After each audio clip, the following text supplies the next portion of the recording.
Allez, troisième et dernière période de ce numéro de la Grande Team. Je vous rappelle qu'on est en direct jusqu'à 22h et qu'on a encore pas mal de sujets à vous proposer. Oui, on va parler du président de la CAF, Patrice Motsepe, mais avant cela, eh bien, saluons Balo qui est arrivé sur le plateau de la Grande Team. Bonsoir Balo. Bonsoir Tia. Vous allez bien? Ça va. Ça va. Merci beaucoup. Ça va. Oui? Bonsoir Balo. Bonsoir Yellow. Bonsoir Balo. Oui. Bonsoir Rituel. Bonsoir Iris. Ah, ok, voilà. Ils sont un peu jaloux, hein, sur Oui. le plateau. Attention. Bon, alors justement, parlons du nouveau président de la Confédération africaine de football, Monsieur Patrice Motsepe, qui a animé une conférence de presse ce mardi à Johannesburg. Il a dévoilé son plan pour les prochains mois.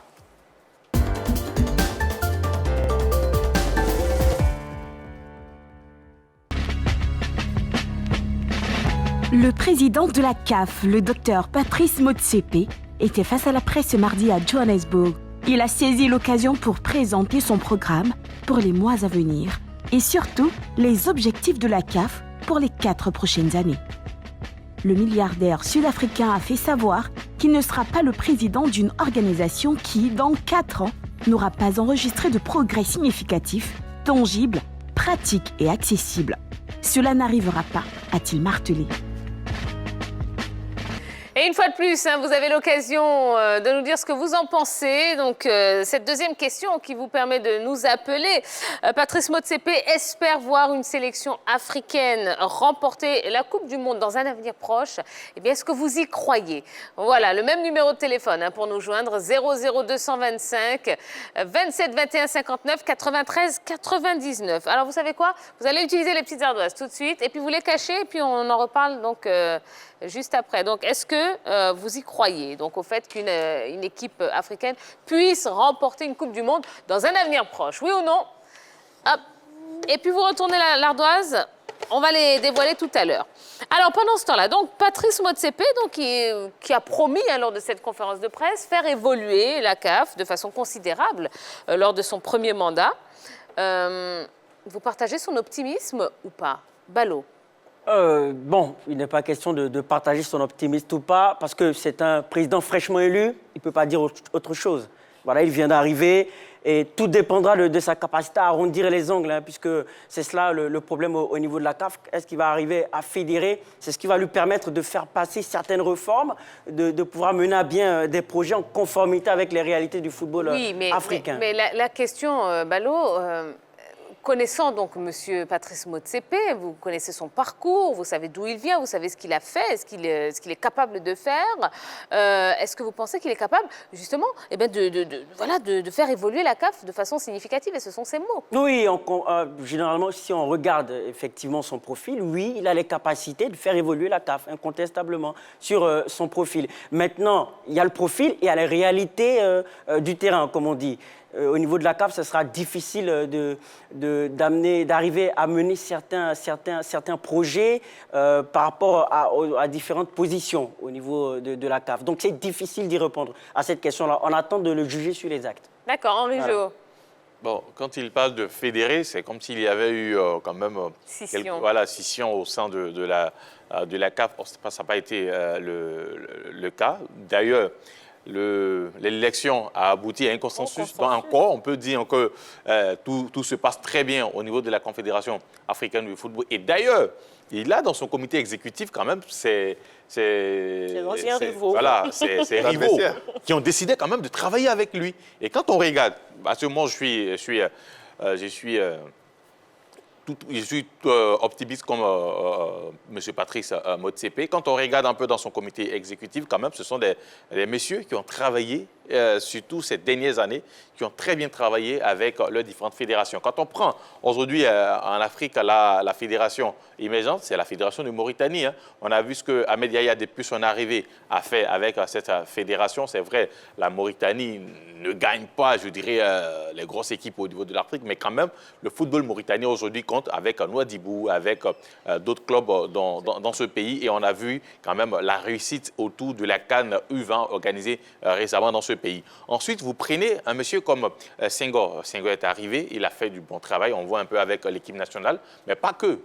Les clubs sénégalais aujourd'hui garafent en Coupe CAF et l'équipe de Tenguet est aujourd'hui en Ligue des Champions. Une jeune équipe, d'où le travail qui a été mené dans cette partie. Et puis l'Éthiopien, on n'oublie pas qu'on n'en parle pas énormément, mais l'Éthiopien est dans le comité exécutif de M. Motsepe. C'était le responsable des arbitres au niveau de l'Afrique et il fait partie du comité exécutif. Donc, je peux dire, autour de M. Motsepe, quand même, il y a de très bons dirigeants du football africain qui sont là, sans oublier le Nigérien. On connaît un peu le poids que représente le Nigeria au niveau du football africain. Donc, il est très bien entouré. Et moi, je suis pour cet optimisme qu'il a affiché lors de cette conférence de presse. D'accord. Alors, Patrice Motsepe, qui a également annoncé que la CAN aura lieu tous les 2 ans. C'est vrai que c'était un gros point d'interrogation, une grosse frayeur. Est-ce que tous ceux qui craignaient un changement de périodicité peuvent être aujourd'hui rassurés? Oui, on a envie d'être rassurés au regard de ce qu'il a annoncé, de maintenir la CAN tous les 2 ans. Ça réjouit un certain nombre de personnes, moi d'ailleurs, parce que j'estimais que la Coupe d'Afrique des Nations est la compétition qui permettait au public sportif africain de rester en haleine et surtout de suivre notre football constamment. Et passer de 2 à 4 ans, j'estimais que ça faisait beaucoup. Et à un moment donné, on allait traverser certaines générations de footballeurs. Donc là, Patrice Motsepe, en disant qu'il maintient la CAN tous les 2 ans, oui, c'est une bonne chose. Maintenant, on attendra de voir, est-ce que c'est une parole qu'il va respecter dans la mesure où, il y a quelques années en arrière, un certain Gianni Infantino avait suggéré de passer de 2 à 4 ans. Quand on sait que c'est Gianni Infantino qui a fait le lobbying pour qu'il soit à la tête de la Confédération africaine de football, on reste un peu, j'ai envie de dire, dubitatif sur cette question qu'il a évoquée. D'accord. Monsieur Koulibaly est avec nous au téléphone. Il nous appelle de Grand Laou. Bonsoir, monsieur Koulibaly. Bonsoir, Atia. Vous allez bien? Oui, ça va très bien. D'accord. Alors, monsieur Koulibaly, est-ce que vous croyez, comme Patrice Motsepe le dit, qu'une équipe africaine remportera une Coupe du Monde dans un avenir proche? Oui, ça peut se faire s'ils se sont mis au travail.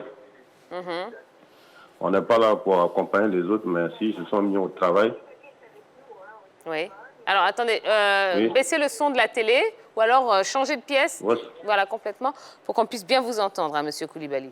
Donc, s'ils se mettent au travail, vous pensez que on est capable de rivaliser avec les grandes équipes européennes, Oui. sud-américaines? Ça peut se faire parce que nous tous, on a des joueurs qui évoluent en Europe. Ouais, donc, ils croient à ça que ça peut se faire. Si on s'est mis au travail, si on n'est pas là pour aller accompagner les autres. Oui. Voilà. Et quel serait le premier chantier pour aller dans ce sens, à votre avis? Bon, je pense que ça dépend de notre fédération. Il ne faut pas qu'ils vont dormir sur le laurier, ils doivent travailler. Pour travailler pour qu'on arrive à ce qu'on peut avoir. D'accord. Oui. Très bien. Merci beaucoup, monsieur Koulibaly, pour votre appel. Bonne soirée à vous. Pareillement. Alors, Yellow, oui. Donc, parlons donc de cette CAN et finalement, donc, une CAN toutes les 2 ans. Est-ce qu'on peut être assuré? Bon, Tia, je pense qu'une chose est de dire, mais une autre chose est de faire. Quand on voit la manière dont M. Patrice Motsepe a accédé à la tête de la CAF, on a quand même l'impression qu'il sera la marionnette de Gianni Infantino. Pour le moment, on n'a pas encore vu le nez de Gianni Infantino dans les histoires de la CAF. Il est encore à l'écart. On attend de voir. Et il a quelques jours de... Bon, voilà, et surtout que le fait de passer de 2 à 4 était encore une proposition de Gianni Infantino lors du mandat de Ahmad Ahmad qui n'avait pas encore été adopté. Donc je me dis que tout est possible avec la CAF, tout est possible avec la FIFA. On pourrait passer de 2 à 4 ans. Pourquoi pas? Et pour le moment, ce sont des paroles. On attend de juger sur les actes. Voilà, lorsqu'on est nouveau président, on a beaucoup de belles paroles. On attend que les actes suivent. Et justement, tout à l'heure, Henri Joël parlait de consensus. Ce n'est pas un consensus naturel. C'est un consensus chapeauté par la FIFA. Ça ne faut pas avoir honte de le dire. Donc, ça pose problème. Et on est en droit de douter du fait que la CAN va passer à 4 ans et que, M. Motsepe doit donc mettre en vigueur ce qu'il vient de dire, c'est-à-dire qu'il souhaite que la CAN reste à 2 ans. On attend de voir les actes, concrètement. Déjà, ça faisait partie de son programme avant qu'il n'arrive voilà, à la tête de la Confédération africaine de football, il disait que voilà, s'il était élu, la CAN allait rester à 2 ans. Ça n'a pas été changé, ça n'a pas été évoqué. Le passage de 2 à 4 ans par M. Motsepe lors de sa campagne, et il a confirmé ce qu'il a dit lors de sa campagne. Maintenant, aujourd'hui, si vous pensez que Gianni Infantino, voilà, c'est vrai, il a proposé cela, mais si vous pensez qu'il était aussi capable d'imposer certaines choses à M. Motsepe, est-ce qu'on ne serait pas passé en même temps de 2 ans à 4 ans? Non, jusque-là, c'était des propositions. Non, il a proposé. Ça serait trop facile. Pourquoi trop facile? Oui, si aujourd'hui, on reste dans la logique que M. Infantino veut tout imposer à l'Afrique et qu'il a amené à la tête de cette Confédération africaine de football quelqu'un qui peut maîtriser, qui peut essayer de bouger comme il le souhaite, vous ne pensez pas qu'on aurait passé directement à une canne à Non, on reste 4 ans? toujours sur des propositions. On n'allait pas directement. Non, aujourd'hui, monsieur, non, il est arrivé. problème. Il est arrivé. Laissez-moi finir, il est arrivé. Et il est en train de dire que la CAN va rester à 2 ans. Aujourd'hui, n'oublions pas que c'est un homme d'affaires. Et tout ce qu'il va faire, tout ce qu'il accomplira comme action à la tête de la Confédération africaine de football, même dans ses affaires internes qui n'ont rien à voir avec le football. Donc, ces gens de personnes font très, très attention à ce qu'ils posent comme axe et surtout comme à la tête d'une confédération comme la nôtre. Donc, moi, je ne pense pas qu'il vient là pour établir ou dérouler ce que Infantino pense de la Confédération africaine. Henri Jo, il vient d'arriver. Henri Jo, il vient d'arriver. Je crois qu'il a bien analysé, je dis quand même, la réaction des Africains lorsque Gianni Infantino a fait cette proposition. Il y a eu une levée de boucliers. Il y a des Africains qui étaient d'accord, hein.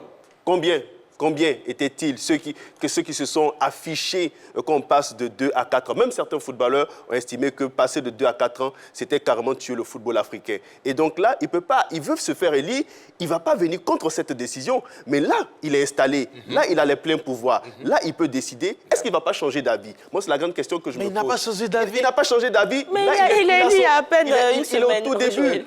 Donc, il y a des promesses de campagne pour miroiter, pour faire, pour appâter un certain nombre de dirigeants. Faire de la démagogie. Justement, mais quand il sera installé, bien installé, et qu'il aura vraiment les coups de franches pour travailler, est-ce qu'il ne va pas changer d'avis? Ça s'est fait à maintes reprises. Ahmad Ahmad avait promis des choses qu'il n'a pas pu tenir. Eh bien, on sait ce qui s'est passé aujourd'hui.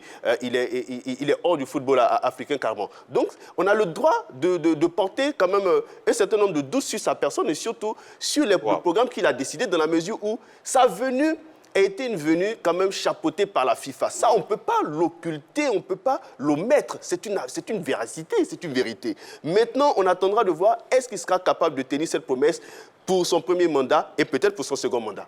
D'accord. Bon. Allez, vous allez soulever vos petites ardoises. Donc, est-ce que vous croyez au fait qu'une équipe africaine puisse remporter, dans un avenir proche, une Coupe du Monde? Alors, tout le monde dit oui, sauf Yves Boris, qui est qui est dans la contradiction aujourd'hui. Tiens, oui. Bon, alors, on écoute qui? Ballot. Oui, pourquoi? Oui, parce que le football africain a évolué. D'abord, le football africain était vu comme étant un football physique, athlétique, mais aujourd'hui, on a de la maturité tactique. Aujourd'hui, quand on voit nos équipes africaines évoluer, on arrive à avoir une discipline tactique, on arrive aussi avec des joueurs qui ont su apprendre de la science du football européen. Tous nos joueurs qui évoluent dans les grands clubs ont pu avoir une science footballistique un peu évoluée et qui peuvent le mettre aujourd'hui au service de nos sélections africaines.